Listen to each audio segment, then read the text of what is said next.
नमस्कार बच्चों, आज हम कक्षा 8 के व्याकरण में एक नया अध्याय पढ़ने जा रहे हैं। अध्याय नंबर 14 और जिसका नाम है वाच्य। वाच्य यानी वॉइस। वाच्य क्या होता है, पहले हम उसका अर्थ जानते हैं। वाच्य शब्द का अर्थ है बोलने का विषय, यानी जिसके बारे में बोला जाए, बोलने का विषय। जहाँ वाक्य में संज्ञा या सर्वनाम पदों, अब संज्ञा या सर्वनाम कर्ता होते हैं, ठीक है ना, या संज्ञा होगी या उसकी जगह सर्वनाम होगा। तो पद होते हैं वो शब्द जो वाक्य में प्रयोग किए जाएं। इसे फिर देखते हैं। जहाँ वाक्य में संज्ञा या सर्वनाम पदों यानी कर्ता का प्रमुख स्थान होता है, वहीं क्रिया का स्थान भी महत्वपूर्ण होता है। क्रिया का प्रयोग कई प्रकार से किया जाता है। कभी क्रिया कर्ता के अनुरूप होती है तो कभी कर्म के। कभी कभी क्रिया दोनों के अनुरूप नहीं होती। ऐसे वाक्य में जहाँ भाव की प्रमुखता होती है वहाँ तब क्रिया स्वतंत्र होती है। अब इसको एक बार फिर समझाती हूँ कि वाक्य में कर्ता और क्रिया दोनों का महत्व होता है। कभी कभी क्रिया जो है कर्ता के यानी क्रिया करने वाले संज्ञा या सर्वनाम पद के अनुरूप होती है, कभी कभी वो कर्म के अनुरूप होती है, और कभी कभी ना तो वो कर्ता के अनुरूप होती है ना कर्म के, वो भाव के अनुरूप होती है, उसमें भाव की प्रमुखता होती है, तब क्रिया स्वतंत्र होती है। आइए अब इसे समझने के लिए कुछ उदाहरण देखते हैं। अब यहाँ पे आप इस चीज को जरा ध्यान से समझ लें तो आपको वाच्य अच्छे से समझ आ जाएगा। यहाँ 3 सेंटेंस हैं, मतलब एक ही निकलता है।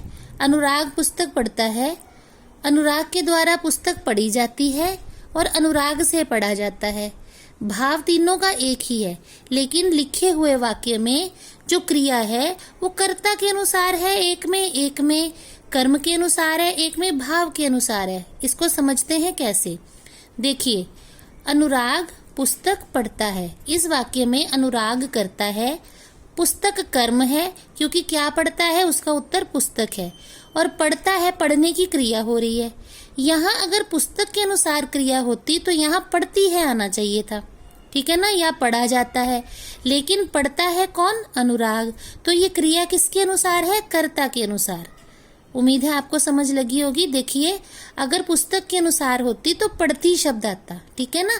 अब यहाँ पे अनुराग जो है पुस्तक पढ़ता है, तो पढ़ता शब्द किसके अनुसार बोला गया, अनुराग के अनुसार, यानी ये क्रिया जो पढ़ने की है वो कर्ता के अनुसार है। अगला वाक्य देखते हैं। अनुराग के द्वारा पुस्तक पढ़ी जाती है। अब यहाँ पे क्रिया पढ़ने की हो रही है, लेकिन शब्द प्रयोग किए गए हैं पढ़ी जाती है, तो हम अनुराग के लिए तो पढ़ी जाती है नहीं प्रयोग करेंगे ना, हम करेंगे पुस्तक के लिए, पुस्तक पढ़ी जाती है। तो यहाँ जो क्रिया है वो कर्म के अनुरूप लिखी गई है। आगे देखिए, अनुराग से पढ़ा जाता है। पढ़ा जाना यानी भाव कि क्या किस भाव में प्रयोग हुआ कि क्रिया का पढ़ा जाता है, ठीक है ना। तो ये जो है कर्ता के अनुसार है क्रिया, यहाँ पे क्रिया जो है कर्म के अनुसार है, यहाँ क्रिया जो है स्वतंत्र है, वो भाव के अनुसार है, ठीक है। ये देखिए, मैंने जो आपको बताया यहाँ भी लिखा हुआ है। यहाँ इस वाक्य में कर्ता की प्रमुखता है यानी कर्ता प्रधान है, इसमें कर्म की प्रमुखता है यानी कर्म प्रधान है, क्रिया कर्म के अनुरूप है, और इस वाक्य में क्रिया भाव के अनुरूप है, तो यहाँ भाव की प्रमुखता है, भाव यहाँ पे प्रधान है। क्रिया के जिस रूपांतर यानी रूप में जो अंतर आ रहा है, ये अंतर, यहाँ पे क्रिया पढ़ता है, यहाँ पढ़ी जाती है, यहाँ पढ़ा जाता है, ये जो अंतर आया है इसके रूप में उसे बोलते हैं रूपांतर। क्रिया के जिस रूपांतर से यह पता चले कि क्रिया का विषय क्या है, क्रिया का विषय कर्ता है या कर्म है या भाव है, ठीक है, वो वाच्य कहलाता है। वाक्य में कर्ता, कर्म या भाव जिसकी प्रधानता होती है, पुरुष, लिंग, वचन और क्रिया भी उसी के अनुसार होते हैं। अतः हम कह सकते हैं, अब ये परिभाषा पढ़ रहे हैं हम, वाच्य क्रिया का वह रूप है जिससे यह जाना जाए कि क्रिया का मुख्य विषय क्या है। क्रिया का मुख्य विषय कर्ता है, कर्म है या भाव है। वाक्य में जिसकी प्रधानता होती है, क्रिया का लिंग और वचन भी उसी के अनुसार होते हैं। उम्मीद है ये आपको समझ लग गई होगी बात, ठीक है ना। हमने ऊपर पढ़ा था, ये देखिए वाच्य का अर्थ है बोलने का विषय, ठीक है।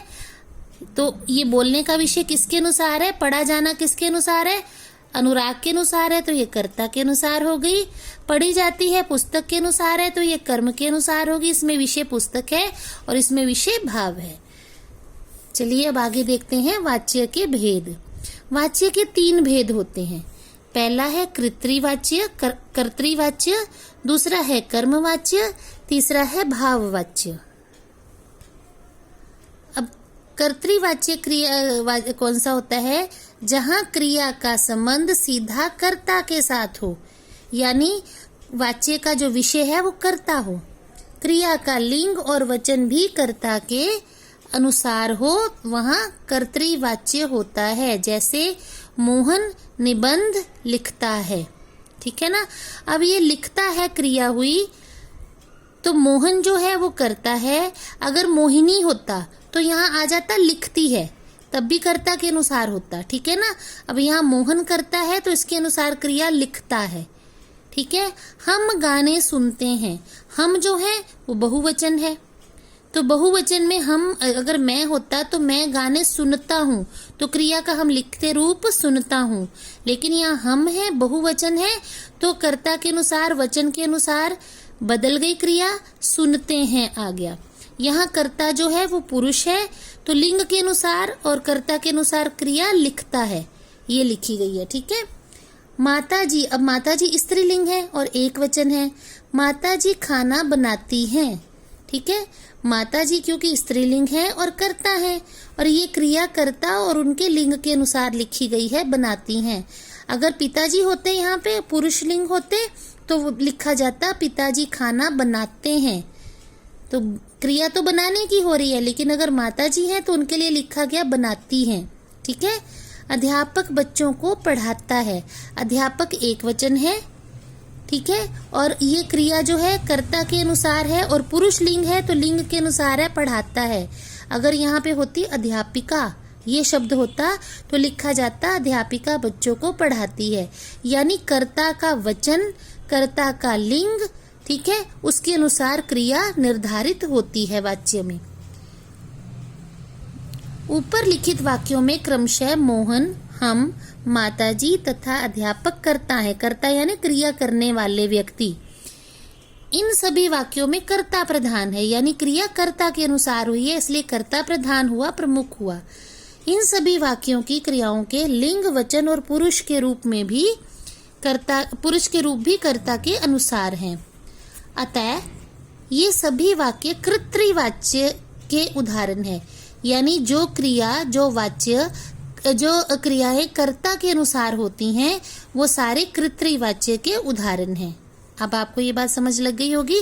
कर्ता, कर्ता से शब्द बना कर्तृ, यानी जो कर्ता के साथ जिस क्रिया का संबंध हो वो कर्तृवाच्य। अगला है कर्मवाच्य, जहां क्रिया का संबंध सीधा कर्म से हो। कर्म यानी मैंने आपको बताया था क्रिया के पाठ में, जब हम ये प्रश्न पूछते हैं कि क्या का अगर हमें आंसर मिलता है या किसको का मिलता है, तो जो जवाब आए वो हमारा कर्म होता है। जहां क्रिया का संबंध सीधा कर्म से हो तथा क्रिया का लिंग और वचन भी कर्म के अनुसार हो, वहां कर्मवाच्य होता है। जैसे अब ये सेंटेंस ध्यान से देखेंगे, मेरे द्वारा कहानी लिखी जाती है, ठीक है। अब यहाँ लिखी जाती क्रिया का जो रूप है वो कहानी के अनुसार है। क्या लिखी जाती है? कहानी। तो कहानी हो गया हमारा कर्म, तो हमने ये क्रिया कर्म के अनुसार लिखी। कहानी लिखी जाती है और वचन कहानी का एक है, एक कहानी की बात हो रही है। अगर यहाँ सेंटेंस होता, वाक्य होता मेरे द्वारा कहानियां, तो लिखी जाती हैं बहुवचन में आ जाता, ठीक है ना। अब अगला सेंटेंस देखते हैं, माता जी के द्वारा खाना बनाया जाता है। पहले अब ये देखेंगे कि क्रिया कर्ता के अनुसार है या कर्म के अनुसार, तो हम लिखेंगे क्या बनाया जाता है। उत्तर मिला खाना, तो खाना क्या हो गया? कर्म। इसमें क्या का उत्तर मिला? खाना हो गया कर्म। तो ये क्रिया कर्म के अनुसार है। खाना अब बनाने की क्रिया है, तो यहाँ शब्द प्रयोग हुआ बनाया जाता है, ठीक है। अगर यहाँ होता सब्जी, माता जी के द्वारा सब्जी, तो बनाया जाता नहीं लिखते हम क्योंकि सब्जी जो है स्त्रीलिंग में आता है तो बनाई जाती है हो जाता है, यानी क्रिया जो है वो कर्म के अनुसार अपना रूप बदल रही है। अब अगला हम उदाहरण देखते हैं। हमारे द्वारा गाने सुने जाते हैं। ठीक है, अब यहाँ गाने शब्द बहुवचन में है। अगर यहाँ होता हमारे द्वारा गाना एक वचन होता तो यहाँ आ जाता सुना जाता है। क्या सुना जाता है? गाना। लेकिन यहाँ पे गाने हैं, वचन बहुवचन है, तो फिर क्रिया जो है वो क्या सुने जाते हैं? गाने। तो गाने कर्म है तो क्रिया गाने के अनुसार लिखी जाएगी, गाने सुने जाते हैं। ठीक है ना। अब देखिए यहाँ था कहानी, तो कहानी लिखी जाती है, कहानी क्योंकि स्त्रीलिंग है। अब गाने सुने जाते हैं, सुनी जाती है नहीं लिखा गया। ठीक है ना, तो सही वाक्य हुआ सुने जाते हैं, तो कर्म के अनुसार क्रिया का रूप बदल गया। यहाँ प्रशिक्षित अध्यापकों द्वारा बच्चे पढ़ाए जाते हैं। ठीक है, अब यहाँ किसके द्वारा पढ़ाए जाते हैं? बच्चे। ठीक है ना, तो यहाँ पे बच्चे पढ़ाए जाते हैं ये शब्द आ गया, तो क्या का जो हमें जवाब मिला, क्या पढ़ाए जाते हैं? बच्चे। या किसको पढ़ाया जाता है? बच्चों को। तो ये बच्चे कर्म है, तो ये क्रिया कर्म के अनुसार हो गई। ऊपर लिखित वाक्यों में क्रमशः कहानी, गाने, बच्चे और खाना आदि कर्म हैं और क्रिया का रूप भी कर्म के लिंग और वचन के अनुसार बदल गए हैं। अतः ये सभी वाक्य कर्मवाच्य के उदाहरण हैं।